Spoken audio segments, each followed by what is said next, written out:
Quando minha tia ligou para perguntar por que eu não fui ao casamento da Emma, eu disse: que casamento? Ela me enviou fotos da minha família inteira comemorando sem mim. Eles mudaram a data e esqueceram de me avisar. Meses depois, quando meu pai ligou implorando por dinheiro para a reforma, usei exatamente as palavras dele. Ah, não te contei? Tenho 28 anos e até recentemente achava que tinha uma relação razoável, ainda que um pouco distante, com minha família. Meus pais e eu nunca fomos muito afetuosos, mas atribuía isso à personalidade deles. Minha irmã mais nova, Emma, e eu nunca fomos muito próximas. Crescendo, ela era a queridinha da família e eu, a filha quieta que sempre se esforçava. Mas eu sempre estive presente. Aniversários, formaturas, até quando estava fazendo intercâmbio. Sempre dava um jeito de participar por Zoom em todas as datas comemorativas. Achei que isso valia alguma coisa. No mês passado, eu estava no meu apartamento, ouvindo um podcast e fazendo uma lista de tarefas para a viagem de volta à cidade natal para o casamento da Emma. Já tinha tirado folga do trabalho, comprado passagem, até encontrado o presente perfeito para o casal. Estava animada. Apesar da distância emocional, estava genuinamente feliz pela minha irmã. Ela parecia ter encontrado alguém que amava, e eu queria estar lá para apoiá-la. Naquela semana, liguei para minha tia para confirmar alguns detalhes, principalmente sobre onde os convidados de fora estavam ficando.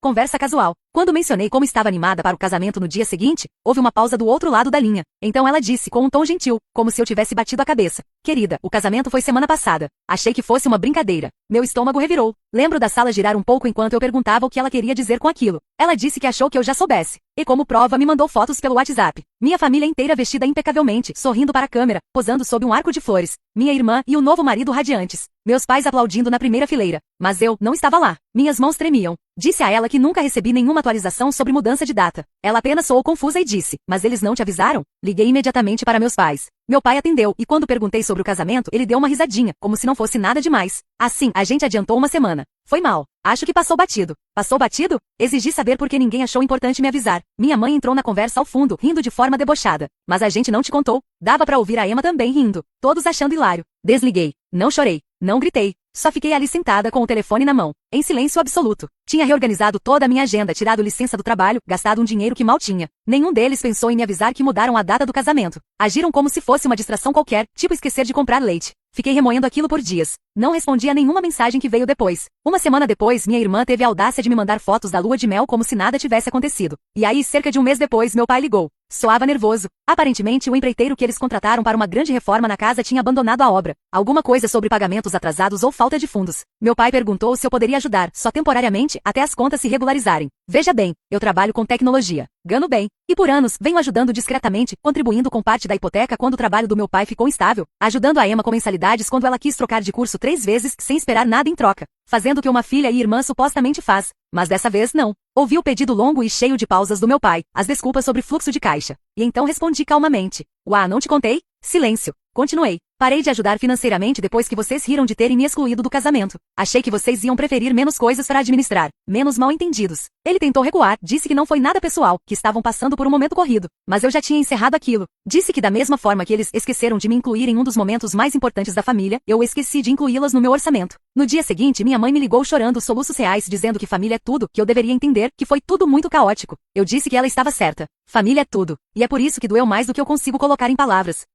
Ela disse que foi a Emma quem mudou a data. Eles apenas seguiram a decisão. Perguntei se em algum momento pensaram em me mandar uma mensagem, um e-mail, literalmente qualquer coisa. Ela ficou em silêncio. Então fiz a pergunta verdadeira, aquela que queimava no meu peito. E por que ninguém quis que eu estivesse lá? Nenhuma resposta. Apenas murmúrios vazios sobre mal-entendidos e suposições. Não insisti. A resposta já estava clara. No silêncio deles. Naquele fim de semana, tirei o acesso de todas as contas compartilhadas, serviços de streaming, o cartão de crédito reserva que usavam para supermercado quando a situação apertava, até a conta da Amazon que eu deixava eles usarem. Cancelei tudo. Sem mensagens dramáticas. Sem declarações. Apenas um ato silencioso de retomada de limites. Comecei a fazer terapia. Finalmente minha terapeuta me ajudou a ver que eu vinha sendo usada há anos sob o disfarce de lealdade familiar, que minha ausência no casamento não foi um engano. Foi uma mensagem. Uma mensagem de que eu era conveniente, descartável, e que não valia nem o básico da comunicação. Mas então algo aconteceu. Na semana passada, Emma me ligou. Não meus pais, ela. Parecia estranha, nervosa, quase culpada. Disse que as coisas não estavam bem entre ela e a esposa, e achava que excluir-me do casamento tinha a ver com o fato de a esposa não gostar de mim. Aparentemente, a esposa leu mensagens antigas em que eu brincava com a Emma por ela ser grudenta quando éramos mais novas. Disse que eu tinha energia negativa, e manipulou a situação para mudar a data pelas minhas costas, e meus pais simplesmente foram junto. Não falei muito, mas por dentro as peças se encaixaram.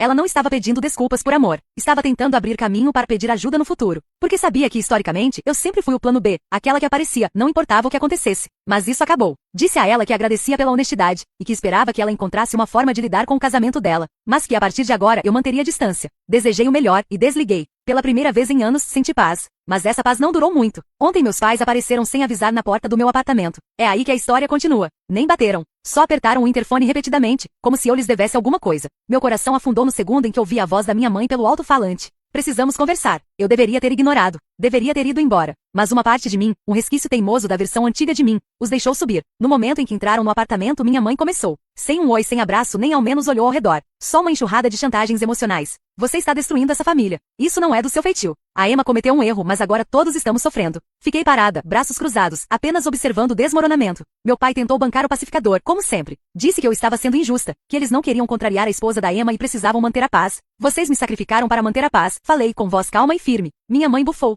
Não foi sacrifício. Foi só complicado. Você é sempre tão sensível. Achamos que não ia importar tanto assim. E ali estava. A verdade em uma única frase. Eu não importava tanto assim. Perguntei por que realmente estavam ali. Meu pai desviou o olhar. É que precisamos de uma ajudinha, só isso. Nada demais. Temporária. Lá estava de novo. Eu não era família. Era um caixa eletrônico com sentimentos que eles preferiam ignorar. Vocês precisam de ajuda, disse lentamente. Mas nem conseguiram me mandar uma mensagem para dizer que mudaram a data do casamento da Emma. Achamos que a Emma tinha te avisado. Estourou minha mãe como se a culpa fosse minha. Agora ela avisou, respondi friamente. E depois do fato. E só porque o casamento dela já está desmoronando. Os rostos deles mudaram. Vocês não achavam que eu ia descobrir, não é? E continuei. Todos vocês riram de mim pelas costas. E agora que o conto de fadas está ruindo, eu devo, mais uma vez, aparecer para salvar vocês. Minha mãe começou a chorar de novo, as mesmas lágrimas que usou no telefone semanas atrás. Você não entende a pressão que a gente estava vivendo. Eu também estava sob pressão, respondi. Pressão para cumprir prazos, organizar minha vida, fazer planos em torno de pessoas que nunca se deram o trabalho de me tratar como parte da família. E mesmo assim, eu apareci. Sempre. Apontei para a porta. Querem ajuda? Peçam ao Joshua. Peçam à nora de vocês, que achou que eu era negativa demais para estar num casamento.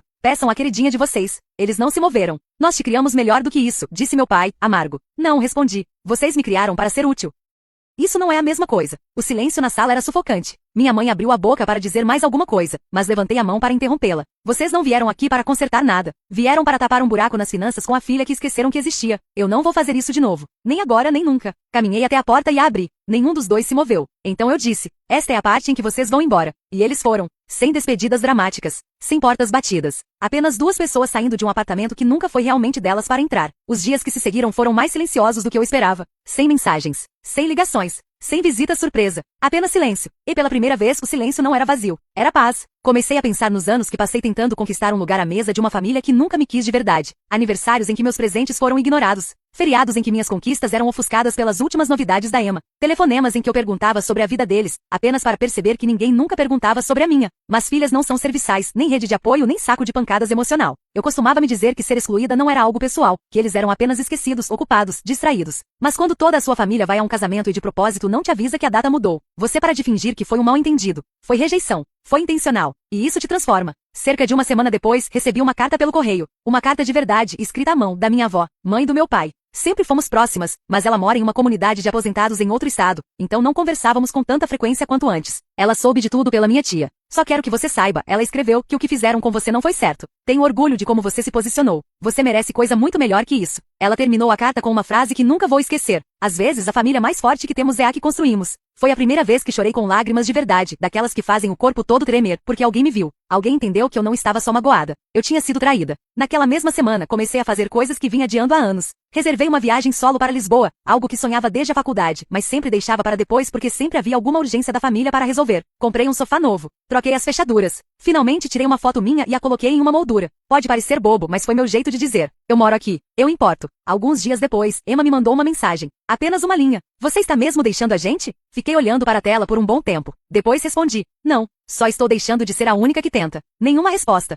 E honestamente eu não precisava de uma. Não estou dizendo que não dói. Dói. Às vezes ainda passo por fotos antigas da família e sinto uma pontada aguda de perda. Mas não por aquilo que foi, e sim pelo que deveria ter sido. Mas essa dor já não manda mais em mim. Antes eu achava que família era algo em que você nascia. Hoje eu sei que família é algo que você constrói com pessoas que aparecem, que se importam, que lembram que você existe quando a lista de convidados é finalizada. E estou construindo esse tipo de família agora. E estou começando por mim mesma. As semanas seguintes foram uma mistura estranha de alívio e luto. Passei pelo que parecia as etapas do luto, mas por pessoas que ainda estão vivas. Havia manhãs em que eu acordava e esticava a mão para pegar o celular. Reflexo automático. Parte de mim esperava ver uma mensagem, que talvez aquele seria o dia em que pediriam desculpas de verdade. mas o celular continuava em silêncio. E aos poucos, esse silêncio virou conforto e não mais ferida. O trabalho virou meu refúgio. Mergulhei em um novo projeto, desenvolver a interface de usuário para uma startup que conectava idosos com suas famílias por meio de videochamadas simplificadas. A ironia não passou despercebida. Lá estava eu, ajudando outras famílias a se manterem conectadas, enquanto a minha me descartava como software desatualizado. Mas havia algo curador nisso também. Saber que em algum lugar por aí avós estavam vendo o rosto dos netos, que famílias estavam fazendo esforço para encurtar distâncias e não criá-las. Minha colega Sara notou a mudança em mim. Trabalhamos juntas há 3 anos, mas nunca fomos próximas além da cordialidade do trabalho. Numa tarde, ela bateu na lateral do meu cubículo e perguntou se eu queria tomar um café. Você está diferente ultimamente. Você está diferente ultimamente, disse ela enquanto esperávamos na fila do café do andar de baixo. Mais focada, mas também, sei lá, como se estivesse carregando menos peso. Sem nem planejar, nem pensar muito, me vi contando tudo a ela. Não foi algo ensaiado, nem calculado, só uma honestidade natural que se desdobrou entre goles de latte. Sara ouviu sem julgar, sem tentar consertar nada, sem oferecer aquelas frases feitas sobre como família é para sempre. Quando terminei, ela ficou em silêncio por um momento e depois disse: Sabe, eu te observo há anos, e você sempre pareceu alguém que pedia desculpas por existir. É bom ver você ocupando espaço. Aquela conversa despertou algo em mim. Sara e eu começamos a tomar café juntas com frequência. Depois vieram os brunch de fim de semana. Depois as noites de cinema. Ela me apresentou ao grupo de amigas dela, mulheres entre o final dos 20 e início dos 30 anos que de alguma forma se encontraram nessa cidade grande e criaram sua própria versão de família. Tinha Maya, uma designer gráfica que se mudou de Portland depois do divórcio. Lisa, uma professora que cresceu no sistema de adoção e entendia como ninguém o que era uma família escolhida. E Carmen, uma enfermeira que trabalhava no turno da noite e tinha uma risada que preenchia o ambiente inteiro. Elas me acolheram com uma naturalidade que eu nunca tinha experimentado antes. Sem interrogações sobre meu passado, sem a necessidade de provar meu valor, sem expectativas veladas sobre o que eu deveria oferecer. Apenas interesse genuíno em me conhecer. Criamos um grupo no celular que não parava. Frustrações do trabalho, memes aleatórios, fotos das nossas refeições. Coisas simples. Mas depois de anos de comunicação unilateral com minha família, aquela reciprocidade parecia revolucionária. Também comecei finalmente o curso de culinária que adiava há anos. Toda quinta-feira à noite eu caminhava até o centro comunitário e passava 2 horas aprendendo a preparar pratos que só havia provado em restaurantes. A instrutora, uma senhora italiana chamada Rosa, tinha o dom de fazer todo mundo se sentir como neto querido. Ela provava nossas tentativas e ou exibia orgulho ou sugeria ajustes, sempre com carinho. Numa noite, enquanto eu lutava com a técnica de fazer massa fresca, Rosa se aproximou e guiou minhas mãos. Cozinhar é mais do que alimentar o corpo, disse ela com um sotaque forte mas palavras cristalinas. É nutrir a alma, mostrar amor a si mesma e aos outros. Você está cozinhando com tristeza no coração. Dá pra sentir no seu molho. Mas tristeza tempera demais. Você tem que cozinhar com esperança. Passei a praticar as receitas dela em casa, encontrando meditação no ritmo de cortar legumes, na paciência exigida pelo crescimento do pão, na satisfação de criar algo bonito e nutritivo com as próprias mãos. Comecei a convidar minhas novas amigas para jantar, algo que eu nunca tinha feito com minha família, pois sempre estive ocupada demais tentando atender aos padrões implícitos. Com Sara, Maya, Lisa e Carmen, eu podia queimar o alho e rir disso. Podia experimentar sabores sem medo de julgamento, criar um ambiente de calor e acolhimento. As festas de fim de ano se aproximaram com uma mistura estranha de ansiedade e expectativa. Pela primeira vez na vida adulta, eu não viajaria para passar o dia de ação de graças com a família. Era para ser algo devastador. Mas em vez disso, eu me sentia curiosa sobre como seria essa nova liberdade. Sara me convidou para celebrar com a família dela, mas eu ainda não estava pronta para esse tipo de intimidade. Então decidi ser voluntária em um abrigo local, servindo refeições para pessoas que, como eu, se viam fora de reuniões familiares tradicionais. A experiência foi transformadora. Conheci Margarete, uma mulher de 60 e poucos anos que estava afastada dos filhos havia mais de uma década por causa do preconceito deles em relação à sua orientação sexual. Ela se assumiu lésbica já mais velha, e eles escolheram os preconceitos em vez da mãe. O mais difícil, ela me disse, enquanto trabalhávamos lado a lado na cozinha, não foi perdê-los. Foi perceber que passei anos tentando ser alguém que eles talvez amassem, em vez de ser alguém que eu pudesse amar. Conheci David, um jovem da minha idade que passou pela assistência social e nunca teve uma estrutura familiar tradicional. Ele falava da família escolhida com uma reverência tocante, dos amigos que viraram irmãos, do casal mais velho que o acolheu e ensinou sobre amor incondicional. Sangue não faz de alguém família, ele disse, ecoando aquilo que eu vinha, pouco a pouco, aprendendo. Quem faz isso é quem aparece. Havia algo profundo em passar o dia de ação de graça servindo os outros, em vez de ser servida, em fazer parte de algo maior do que a minha própria dor. A gratidão que eu sentia não era pela família que perdi, mas pela comunidade que estava construindo, pela força que descobri, pela mulher em que estava me tornando. Dezembro trouxe o inesperado, o aniversário da Josh. Durante anos fui eu quem lembrava, quem planejava, quem fazia questão de que ela se sentisse celebrada. Sempre tive orgulho de dar presentes significativos, de lembrar dos pequenos detalhes que mostravam que eu prestava atenção. Mas este ano, a data se aproximou como uma tempestade no horizonte. Parte de mim queria manter a tradição, provar que eu ainda era a pessoa mais madura. Mas uma parte maior reconheceu que continuar investindo energia em pessoas que demonstraram não valorizá-la não era nobreza, era autotraição. Passei o dia fazendo trilha com a Carmen, que tinha se tornado minha amiga mais próxima do grupo. Ela tinha o dom de fazer perguntas que me ajudavam a organizar meus pensamentos sem impor nenhuma opinião. Enquanto subíamos a trilha, respirando com dificuldade no ar fresco do inverno, falei sobre meus sentimentos conflitantes. O que você acha que a Josh está aprendendo se você continuar aparecendo mesmo depois deles mostrarem quem são? Perguntou Carmen quando paramos no mirante com vista para a cidade. E mais importante ainda, o que você está ensinando a si mesma sobre o seu próprio valor? A vista daquele topo era de tirar o fôlego. A cidade se estendia abaixo de nós como um tapete de possibilidades. Percebi que por anos estive olhando para trás, tentando consertar relações que nunca foram saudáveis, tentando conquistar o amor de pessoas que já tinham decidido que eu não valia o esforço. Mas ali, cercada pelo ar frio do inverno, pela amizade e pela força que conquistei com tanto esforço, finalmente comecei a olhar para frente. Naquela noite, desliguei o celular e tomei um banho demorado, acendi velas, coloquei músicas que me faziam sentir viva, pela primeira vez na vida. Passei o aniversário da Josh focando inteiramente no meu próprio bem-estar, e foi o presente mais apropriado que eu poderia me dar. O ano novo chegou com reflexão e resolução. Comecei a escrever em um diário, algo que minha terapeuta já havia sugerido, mas que eu sempre resisti, por parecer vulnerável demais, real demais. Mas a escrita se tornou um modo de processar as camadas de perda e descoberta que eu estava vivenciando. Escrevi sobre a família pela qual eu lamentei, os mitos que carreguei sobre o que famílias deveriam ser, e o trabalho lento e bonito de construir uma vida centrada nos meus próprios valores, em vez das expectativas dos outros. Também voltei a namorar, algo que eu havia deixado de lado por anos porque estava sempre ocupada apagando incêndios familiares e tentando ser tudo para todos. Mas havia algo diferente na forma como eu me aproximava de relacionamentos agora. Eu não estava procurando alguém para me completar ou tapar os buracos deixados pela rejeição da minha família. Eu procurava alguém que soubesse apreciar a pessoa inteira que eu estava me tornando, alguém que entendesse que amor não é sobre sacrifício ou conveniência, mas sobre escolha e respeito mútuo. Os primeiros encontros foram desajeitados, mas aos poucos encontrei meu ritmo. Conheci pessoas que se impressionaram com minha carreira, que se interessaram pelos meus pensamentos, que ficaram curiosas sobre meus sonhos. Por tanto tempo eu fui definida pelos papéis de filha responsável, irmã confiável, contato de emergência. Agora eu era apenas eu. Engraçada, inteligente e ambiciosa, digna de atenção e afeto simplesmente por existir. A primavera chegou como uma promessa cumprida. Meu apartamento, que eu vinha transformando aos poucos, floresceu com plantas e cores. Troquei cada móvel que me lembrava da antiga vida, não por raiva, mas por intenção. Queria estar cercada de coisas que escolhi, coisas que refletiam quem eu era, e não quem eu achava que deveria ser. O grupo de amigas evoluiu para algo mais profundo, mais intencional. Passamos a nos chamar de as escolhidas, parte brincadeira, parte reconhecimento do que havíamos criado. Juntas comemorávamos as promoções, os términos, os avanços de cada uma com o tipo de entusiasmo que eu sempre sonhei receber da minha família biológica. Estávamos presentes nos momentos importantes umas das outras, lembrávamos das preferências, abríamos espaço para os erros e para o crescimento de todas. Lisa ficou noiva da namorada de longa data e nos convidou a todas para sermos madrinhas de casamento. Estando ali na loja de vestidos, cercada por espelhos, risadas e alegria genuína, eu percebi, é isso que uma celebração em família deveria ser.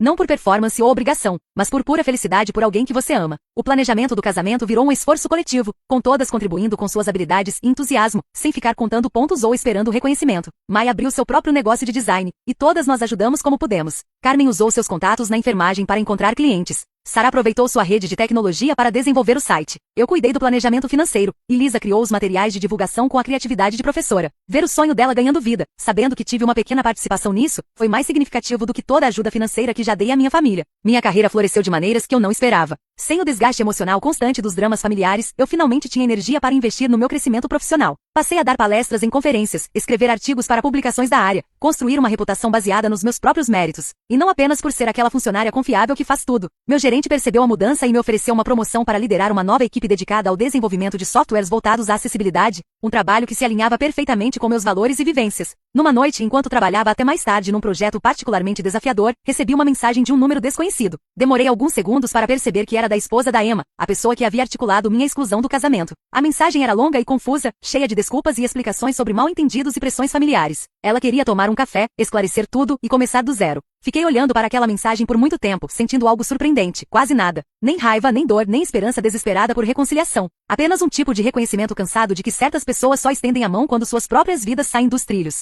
Fiz uma captura de tela da mensagem e mandei no grupo das escolhidas. Não por conselhos, só pelo conforto de compartilhar com pessoas que entendem minha jornada. As respostas vieram rapidamente. Carmen mandou um emoji rindo com a legenda. A audácia é de tirar o fôlego. Mai escreveu. Hoje não, Satanás. Lisa mais contida. Você não deve perdão a ninguém no prazo deles. E Sara a prática como sempre. Bloqueia com classe. Soltei uma risada alta ali mesmo no escritório, grata por ter amigas que me ajudavam a ver o absurdo em vez de me perder na manipulação. Deletei a mensagem sem responder, não por crueldade, mas por clareza. Aprendi que nem todo convite para o drama merece resposta, que o silêncio também é uma forma de comunicação. Algumas pontes foram feitas para permanecer queimadas, e isso não é fracasso. É limite. Quando o verão se aproximou, planejei minhas primeiras férias solo desde a faculdade. Aquela tão sonhada viagem para Lisboa. Mas dessa vez convidei Carmen para ir comigo. Passamos 2 semanas explorando ruas de paralelepípedo, comendo pastéis de nata e conversando sobre tudo e nada. Visitamos museus e mercados, sentamos em cafés observando as pessoas passarem. Caminhamos longamente à beira do rio Tejo. Numa noite, enquanto víamos o pôr do sol de um miradouro com vista para a cidade, Carmen disse: sabe o que eu mais amo nessa amizade? Não é construída em cima de necessidade, culpa ou obrigação.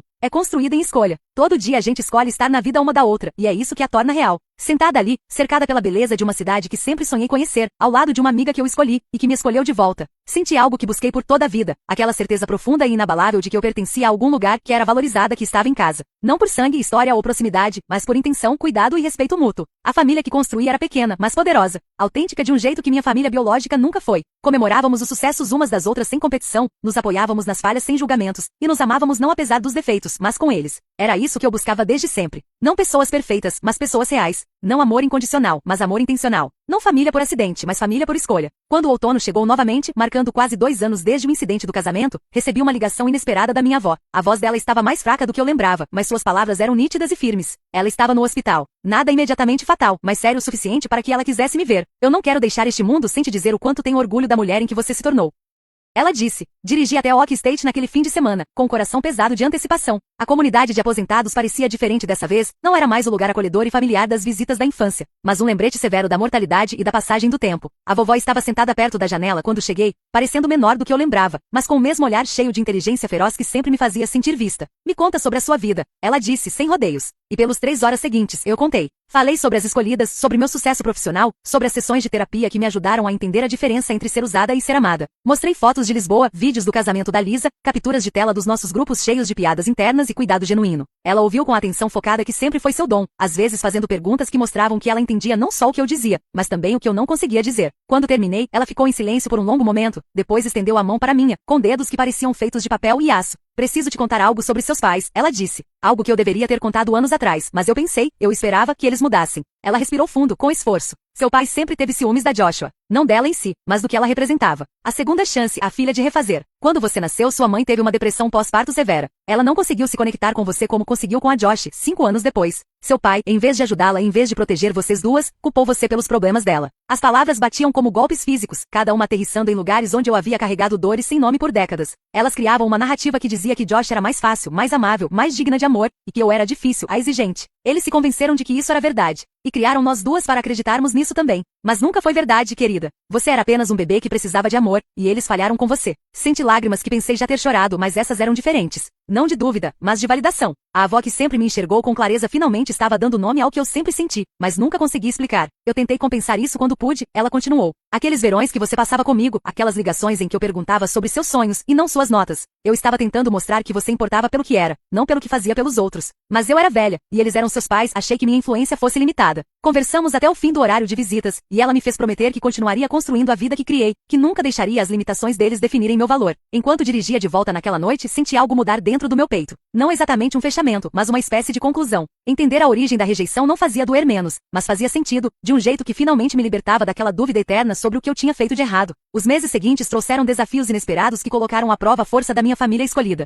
Carmen foi diagnosticada com câncer de mama, do tipo que exige tratamento agressivo e meses de incerteza. Sem hesitação, as escolhidas se mobilizaram. Criamos um calendário de cuidados, nos revezando para levá-la às sessões, preparar refeições e estar ao lado dela nos dias difíceis. Quando a quimioterapia fazia tudo ter gosto de metal e a esperança parecia inalcançável. Eu nunca tinha sido cuidadora de ninguém. Minha família nunca confiou em mim para nada tão importante. Mas ver Carmen lutar pela própria vida, mantendo o bom humor e a graça, me ensinou coisas sobre o amor que eu nunca tinha compreendido. O amor verdadeiro não é feito de gestos grandiosos ou obrigação. Ele se mostra na constância, especialmente quando é difícil. Especialmente quando não há nada que se possa dizer ou fazer para consertar as coisas. Durante uma das piores semanas de Carmen, quando ela estava doente demais para sair da cama, mas ansiosa demais para dormir, passei a noite no sofá dela. Perto o bastante para ajudar, longe o suficiente para respeitar o espaço. Por volta das 3 da manhã, ela me chamou baixinho, e eu a encontrei chorando. Não de dor física, mas de medo. E se eu não conseguir? Ela sussurrou. E se esse for todo o tempo que eu tiver? Subi na cama com cuidado para não encostar no catéter em seu peito, e conversamos sobre tudo. Seus sonhos para o futuro, os arrependimentos do passado, a gratidão pelo presente.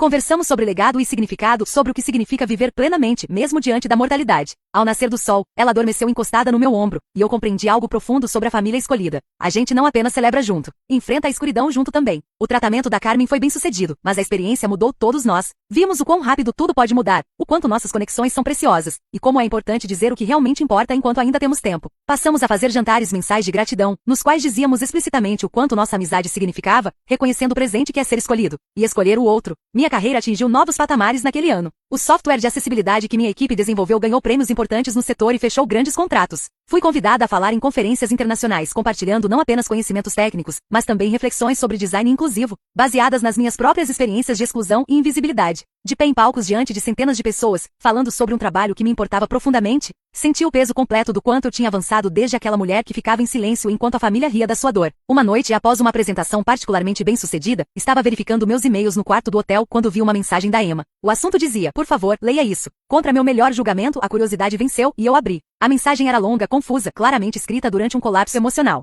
Emma falava sobre o colapso do casamento, sobre sentir-se isolada e perceber que havia perdido a única pessoa que sempre esteve ao seu lado. Ela escreveu sobre reconhecer padrões de manipulação que antes não via, sobre entender agora como sua esposa havia orquestrado não só minha exclusão do casamento, mas anos de minar sutilmente nossa relação. Eu sei que não mereço perdão, ela escreveu. Sei que escolhi ela em vez de você repetidamente. E sei que dizer que era jovem e burra não justifica a dor que causei. Mas preciso que você saiba que perder você foi o maior arrependimento da minha vida. Não pelo que você fez por nós financeiramente, mas porque você era a melhor pessoa da nossa família. E eu joguei isso fora por alguém que nunca me amou de verdade do jeito que você amava. A mensagem continuava detalhando sua percepção de como nossos pais a usaram como a filha adorada, enquanto me tratavam como pano de fundo da família, e como ela foi cúmplice em padrões que agora a envergonhavam. Ela falou sobre estar fazendo terapia, sobre estar tentando entender o próprio comportamento, sobre esperar que um dia eu talvez estivesse disposta a recomeçar. Reencaminhei o e-mail para minha terapeuta e para o grupo das escolhidas, não por conselhos, mas para ter perspectiva. As respostas foram variadas. Algumas amigas acharam que havia um crescimento genuíno. Outras viram manipulação nascida do desespero. Minha terapeuta me ajudou a explorar meus próprios sentimentos que eram surpreendentemente complexos. Parte de mim se sentiu validada. Finalmente alguém da minha família reconhecia o que eu tinha vivido. Parte de mim se entristeceu pelo relacionamento que nunca tivemos de verdade, aquele laço de irmãs que foi corrompido por dinâmicas familiares e escolhas ruins.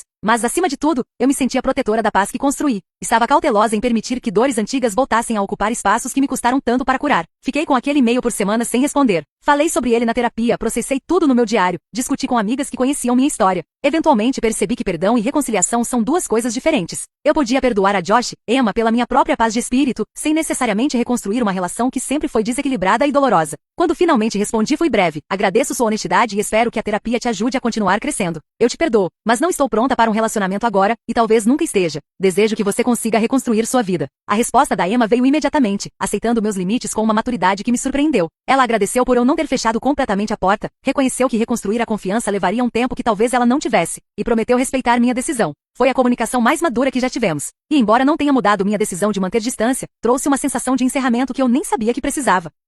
As festas de fim de ano daquele ano foram preenchidas com tradições da família escolhida que havíamos desenvolvido com o tempo. O dia de ação de graças com os escolhidos se tornará um potluck elaborado, onde cada um levava pratos que contavam histórias. Os tamales da avó da Maia, o pão de milho da mãe adotiva da Lisa, a tentativa da Carmen de recriar a torta de maçã da mãe falecida. Íamos ao redor da mesa compartilhando não apenas do que éramos gratos, mas momentos específicos em que cada pessoa havia tornado nossa vida melhor. O Natal foi mais íntimo, menor. Sara e eu havíamos começado uma tradição de cozinhar um jantar elaborado juntas na véspera de Natal, passando horas na cozinha enquanto filmes natalinos tocavam ao fundo. Esse ano, Maia e sua nova namorada se juntaram a nós, e passamos a noite compartilhando histórias de festas passadas, algumas dolorosas, outras lindas, todas partes das tapeçarias que nos haviam levado umas às outras. Conforme o ano chegava ao fim, me peguei refletindo sobre a jornada desde aquele telefonema devastador sobre o casamento até esse momento de contentamento e pertencimento. Eu havia perdido uma família, mas ganhado algo mais valioso, o conhecimento de que sou digna de amor, as habilidades para construir relações saudáveis e a coragem de proteger meu próprio bem-estar. A história não havia acabado. Ainda haveria desafios, crescimento, momentos de alegria e tristeza. Mas agora eu os enfrentava de um lugar de força, cercada de pessoas que viam meu valor e escolhiam celebrá-lo. Aprendi que família não se trata de sangue, obrigação ou conveniência. Trata-se de estar presente, de escolher aos outros e de criar espaço para que todos sejam autenticamente quem são. Na véspera de Ano Novo, enquanto eu estava no terraço da Sara com os escolhidos, assistindo aos fogos iluminarem o céu da cidade, senti algo que nunca havia experimentado. Pertencimento completo. Não porque encontrei pessoas perfeitas ou uma vida perfeita, mas porque encontrei as minhas pessoas, aquelas que me escolheram de volta. Aquelas que abriram espaço para todas as partes de mim. As que entenderam que amor é verbo, não apenas sentimento. A garotinha que passou anos tentando conquistar um lugar numa mesa onde não era desejada, havia crescido e construído sua própria mesa. Uma onde todos tinham um assento, todas as vozes importavam e todos eram escolhidos com intenção. Era menor do que a família com a qual comecei, mas era minha, era real, e era suficiente.